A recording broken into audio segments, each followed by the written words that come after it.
гараа атгатлаа гэж яхад гараа зүгээр зүүлээ энэ гар нь өөрөө тэр хүний тохионуудыг өөрөө таниад ямар ч та тохио юм бэ гэдгийг анализ хийгээд тэгээд гараа бүрдэх боломжтой. Ингээд соно манайх SIM гэдэг компани байгаа. Бид 2012 оноос хойш үйл ажиллагаа явуулж байгаа. Электроник embedded системийн хөгжүүлэлт хийдэг. Одоогийн байдлаар бид 30 гаруй инженер техникийн ажилтнтай байгаа. Ерөнхийдөө бид нэг 6-аас 7 төсөл дээр ерөнхийдөө төвлөрөөд ажиллаж байна. Энгийн мөрөөдөл маань маш гоё төсөл байгаа. Энэ юу вэ гэхээр нийгмийн хариуцлагын хүрээнд бид сүүлийн 3-4 жил ерөнхийдөө яг хөгжүүлж байгаа тийм төсөл байгаа. Энэ юу юм бэ гэхээр робот юм бионик гар байгаа. Энэ гар маань болохоор энэ жишээ нь харж байгаа нь хүүхдэд зориулсан гар гэсэн. Хөгжлийн бэрхшээлд хүүхдэд зориулаад бид нар энэ гарыг хөгжүүлээд явж байна. Энэ энэ тохоо хүртэл чинь гаргүй байлаа гэдэг энэ гар маань ингээд гар дээр байрлана гэсэн. Тэгэхээр хүний тархинаас ирж байгаа мэдээллийг бид нэр тусгай сенсороор уншаад хуруунууд гарыг хөдлөх боломж олгож байна гэсэн. Тэгэхээр нөгөө хүүхэд маань яг энгийн хүүхэд шиг амьдрах боломжтой. Алин барьж аваад цай аягтай цагаа барьж аваад уух боломжтой болно гэсэн. Миний компьютер байна гэсэн. Тэгэхээр бид эдний гадах дотоод микроконтроллер, компьютерийн програмчлал бүх юмудыг бид өөрсдөө хөгжүүлээд хийгээд явж байна. Одоогийн байдлаар бид 10 гаруй хүүхдэд ерөнхийдөө энэ гарыг хийж өгсөн байгаа. 5 төрлийн үйлдэл хийж болно. Гараа атгадаг, нээдэг. За тэгээд хуруугааныг үрчлэн хөдөлгөх. За гих мэтлэн хөдөлгөөнүүд байгаа. Ер нь бол яг хүний тухайн хүүхдээс нь хамаарат гарных нь хичнээн төрлийн сигнал хийж гэн гэдгээс шалтгаалаад олон төрлийн тийм үйлдэлүүдийг бид нар гараа удирдах боломжоор их програмчлаад өгөх боломжтой байгаа гэсэн. Энгийн мөрөөдөл гэдэг нь болохоор бас цаана их утга учиртай байгаа.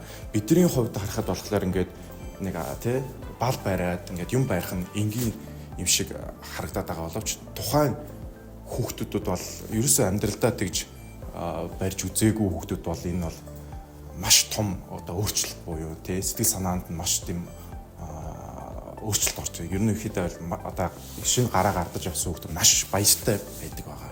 Тэгэхээр өмнө ерөөсөө хийж байгаагүй үйлдэлээс цоо шинээр хийгээд бүр сүлдээ хүүхдүүд маань баярлаад уйлаад тэгээд гартай бүтэн хоёр гартай болчихсон тэр мэдрэмжийг манай гар маань олгодог, энэ төсөл маань олгодог байна. Тэгэхдээ ганцхан гартай байсан бол ингээ хоёр гартай болсон буюу бүтэн хоёр ингээд гартай болчлаа гэд баярлалаа. Хүүхдүүд ингээд туршиж үзээд гэртээ ерөнхийдөө тэгээд нөгөө та анзаарсан бол ингээд робот гартай болсон. Тэ Skywalker гэдэг манай хаан төсөлтөж нэрлэдэг байсан. Skywalker гэж гар байдаг шүү дээ. Би ийм үлгэрийн юу вэ? Marvel-ийн баатар шиг болчлаа гэх тэрэндээ хүүхдүүдийнхээ дунд найзуудын дунд харуулад өөрийнхөө гараа баярлаад ингээд юу байсан. Үнийн хувьд ер нь үлдээ манайхад энэ бол нэг нь бол $5,000 гэж ерөөхдөө үн тогтсон байгаа. Гадаадад бол ямар үнэтэй гэхээр ер нь бол нэг $50,000 ерөөхдөө. Тэгэхээр бид нар бараг 10 дахин хямдхан. Ашигын төлөө бол биш, бид нар компанидаа